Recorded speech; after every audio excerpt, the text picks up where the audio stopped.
Assalamualaikum warahmatullahi wabarakatuh. Salam sejahtera untuk kita semua. Semoga kita semua dalam keadaan sehat walafiat tanpa kurang suatu apapun. Baik, pada kesempatan kali ini kita masih akan melanjutkan pembahasan yang kemarin tentang pertumbuhan dan perkembangan. Nah, pada bagian ketiga ini kita akan lebih dalam membahas tentang faktor internal yang mempengaruhi pertumbuhan dan perkembangan pada tumbuhan. Nah, pada video sebelumnya kita sudah membahas tentang bagaimana pertumbuhan dan perkembangan pada tumbuhan, di mana awal mulanya dari biji yang mengalami masa dormansi biji ya. Dia akan mengalami perkecambahan, kemudian pertumbuhan primer, pertumbuhan sekunder menghasilkan tumbuhan dewasa. Nah, proses pertumbuhan tumbuhan ini dia dipengaruhi oleh banyak sekali faktor. Secara umum, faktor-faktor pertumbuhan dan perkembangan ini dibagi menjadi dua faktor, yaitu faktor internal dan juga faktor eksternal. Faktor internal berkaitan dengan gen dan juga hormon. Nah, hormon pada tumbuhan ada banyak sekali, mulai dari auksin, sitokinin, giberelin, asam absisat, etilen, dan juga kalin. Sedangkan faktor eksternal ini aja ada banyak sekali. Di sini diantaranya adalah cahaya, air, nutrisi, suhu, kelembapan, dan lain sebagainya. Nah, faktor internal dan eksternal ini sebenarnya dia saling berkaitan dan saling mendukung satu dan yang lainnya. Kita bahas dulu satu persatu, mulai dari yang pertama yaitu faktor internal. Nah, faktor internal adalah faktor-faktor dari dalam tubuh tumbuhan sendiri, di mana faktor tersebut mempengaruhi pertumbuhan dan perkembangan tumbuhan. Nah, faktor internal ini ada yang pertama adalah gen. Nah, gen ini sebenarnya dia terletak di setiap sel-sel tumbuhan.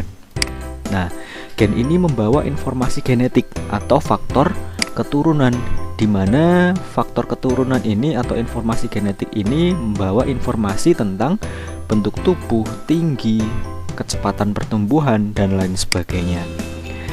Nah, ini ada contoh bagaimana sebenarnya faktor genetik ini mempengaruhi pertumbuhan. Nah, ini ada satu jenis kelapa ya, tumbuhan kelapa, dimana sebenarnya dua jenis kelapa ini masih dalam satu spesies yang sama, tetapi memiliki varietas yang berbeda, sehingga membawa gen-gen yang berbeda pula. Nah, gen-gen yang berbeda ini ternyata berpengaruh terhadap tinggi pohon yang berbeda. Kita lihat kelapa hijau dia memiliki tinggi yang bahkan bisa lebih dari 10 meter. Sedangkan ada jenis kelapa genjah yang dia tingginya cuma beberapa meter saja. Nah, inilah faktor internal yang pertama, yaitu gen, dimana setiap spesies, setiap jenis tumbuhan itu pasti membawa informasi genetiknya masing-masing, dan itu mempengaruhi pertumbuhan tumbuhan tersebut. Kemudian faktor internal yang berikutnya adalah hormon. Nah, hormon itu adalah senyawa organik, di mana senyawa organik ini bukanlah senyawa nutrien ya, bukan senyawa nutrisi, tapi dia adalah senyawa yang memang dihasilkan dari tumbuhan itu sendiri, dan ini dapat menimbulkan tanggapan secara biokimia, fisiologis, dan morfologis pada sel-sel tumbuhan tersebut, di mana tanggapan ini dapat mempengaruhi pertumbuhan, baik itu mendorong maupun menghambat pertumbuhan dan perkembangan pada tumbuhan itu sendiri. Nah, pada tumbuhan dikenal ada beberapa hormon pertumbuhan. Ada yang pertama auksin, kemudian ada sitokinin, giberelin, asam absisat, etilen, dan juga kalin. Nah, ini adalah hormon pertumbuhan tadi ya, yang disebut sebagai fitohormon, hormon pada tumbuhan. Nah, auksin yang pertama adalah auksin ya, atau IAA, indol asetil asid. Ini fungsinya adalah dalam tumbuhan dia berperan dalam merangsang pemanjangan batang. Kemudian dominansi apikal. Dominansi apikal itu adalah pertumbuhan batang pusat ya, batang inti yang ada di tengah, sedangkan cabang-cabangnya dia tidak tumbuh, didominasi oleh batang yang utama. Itu adalah dominansi apikal. Kemudian fototropisme, gerakan tumbuhan mengikuti atau menjauhi matahari, cahaya. Geotrofisme berkaitan dengan pergerakan bagian tumbuhan yang dipengaruhi oleh gravitasi. Nah, itu geotrofisme. Kemudian pembentukan akar lateral itu juga dipengaruhi oleh hormon auksin. Nah, hormon auksin ini diproduksi di bagian ujung dari tumbuhan, di tunas daun muda, tempat meristem apikal, karena dia berfungsi dalam proses pemanjangan ya. Diingat kemarin proses pertumbuhan primer ya, ada proses pemanjangan sel-sel meristem. Nah, itu juga diperankan oleh auksin. Selain di tunas daun muda, dia juga dihasilkan di embrio. Nah, kemudian hormon yang kedua adalah sitokinin. Sito artinya adalah sel, karena fungsinya dia berkaitan dengan pembelahan sel. Nah, pembelahan sel, kemudian perkecambahan, pembungaan, kemudian pembentukan kuncup lateral yang di samping-samping kuncup utama. Nah, itu peran dari sitokinin. Nah, sitokinin ini dihasilkan di akar tumbuhan. Tapi walaupun dia diproduksi di akar tumbuhan, dia tetap didistribusikan ke seluruh bagian tumbuhan. Nah, itu sitokinin. Kemudian hormon selanjutnya adalah giberelin. Nah, ini sudah sedikit kita bahas waktu kita membahas tentang proses perkecambahan. Karena memang hormon giberelin ini salah satu fungsinya adalah dia berperan dalam perkecambahan biji. Dia kemarin mengaktifkan enzim-enzim yang dia mengatur metabolisme, menghasilkan energi untuk pertumbuhan embrio, itu giberelin ya. Kemudian selain itu dia juga berperan dalam pemanjangan batang dan perkembangan buah. Nah, itu diperankan oleh giberelin. Giberelin ini dihasilkan di tunas daun muda, meristem apikal, dan embrio, sama dengan auksin ya. Kemudian hormon berikutnya adalah yang disebut sebagai asam absisat. Nah, asam absisat ini dia berperan dalam proses dormansi biji. Nah, adanya asam absisat itu menghasilkan biji menjadi bersifat dorman atau berhenti tumbuh. Nah, istirahat ya, fase istirahat dari biji itu diperankan oleh asam absisat. Kemudian asam absisat ini juga berperan terhadap penutupan stomata. Di kondisi-kondisi tertentu di mana mungkin lingkungannya yang sangat panas ataupun kelembapannya yang sangat rendah ya, itu merangsang produksi asam absisat sehingga terjadi penutupan stomata. Sehingga penguapan dari tumbuhan itu lebih sedikit terhambat. Nah, kemudian asam absisat juga berperan dalam absisi daun atau pengguguran daun. Nah, ini dapat kita lihat pada misalnya adalah pohon jati. Di musim kemarau pohon jati dia menggugurkan daunnya. Nah, itu peran dari asam absisat. Nah, dia produksi asam absisat dia tinggi, kemudian daunnya akhirnya dia gugur.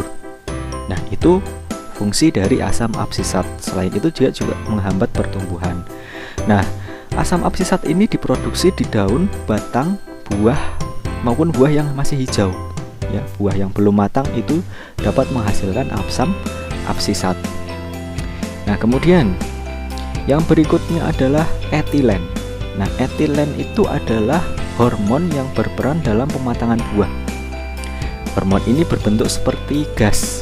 Jadi dia bentuknya gas etilen. Nah, jadi proses pematangan buah itu dipengaruhi oleh produksi etilen ini. Nah, nanti dijelaskan bagaimana etilen ini dapat mempengaruhi buah. Nah, selain pematangan buah, dia juga berperan dalam pengguguran daun, bunga, dan juga buah. Dia dihasilkan di jaringan buah yang sudah masak dan ruas batang maupun daun yang sudah tua. Karena dia untuk menggugurkan daun ya, bunga dan juga buah, dia dihasilkan di ruas-ruas batang maupun daun yang sudah tua pula. Kemudian hormon selanjutnya adalah asam traumalin. Nah, traumalin berhubungan dengan luka. Nah, karena memang asam traumalin ini dia akan diproduksi ketika tumbuhan mengalami luka.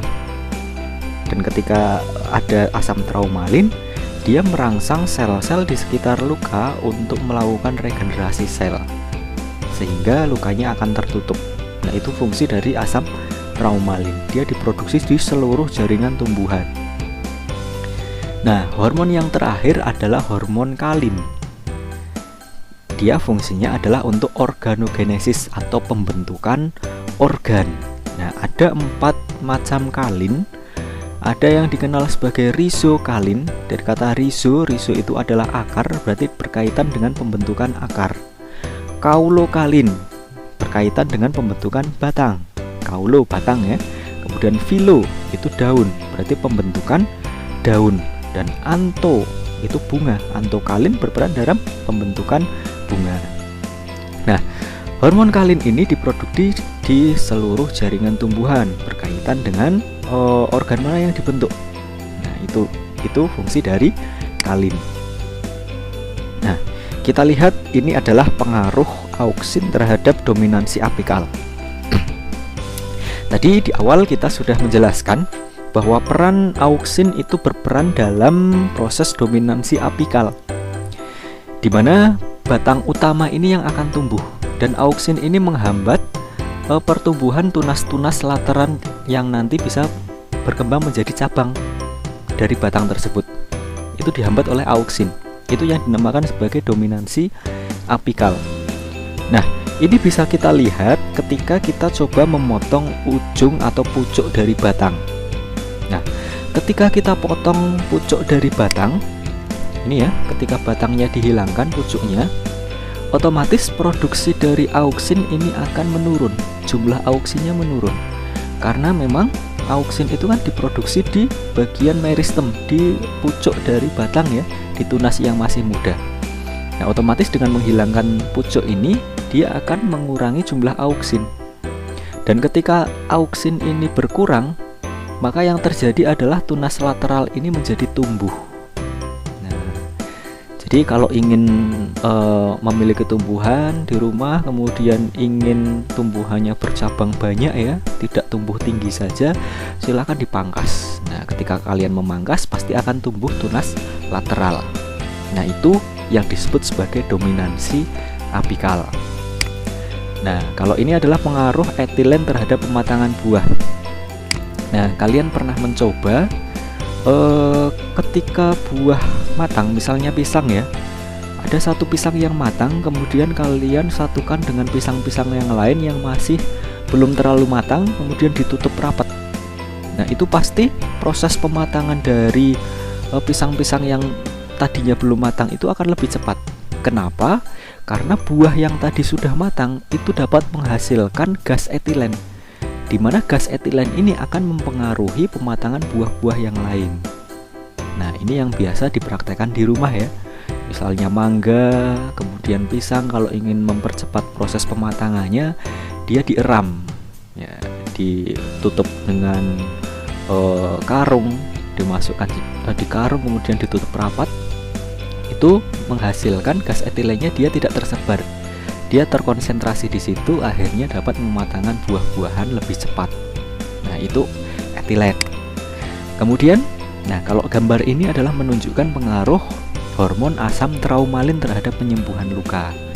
Nah, ini ya, ketika tumbuhan itu dilukai, otomatis lukanya akan terbuka seperti ini. Di sini asam traumalinnya akan diproduksi dan mempengaruhi sel-sel sekitar ini. Yang hasilnya adalah sel-sel di sekitar ini akan mengalami regenerasi. Pembelahan sel kemudian akan menutup bagian luka tadi. Nah, akhirnya lukanya tertutup seperti ini. Ini peran dari asam traumalin.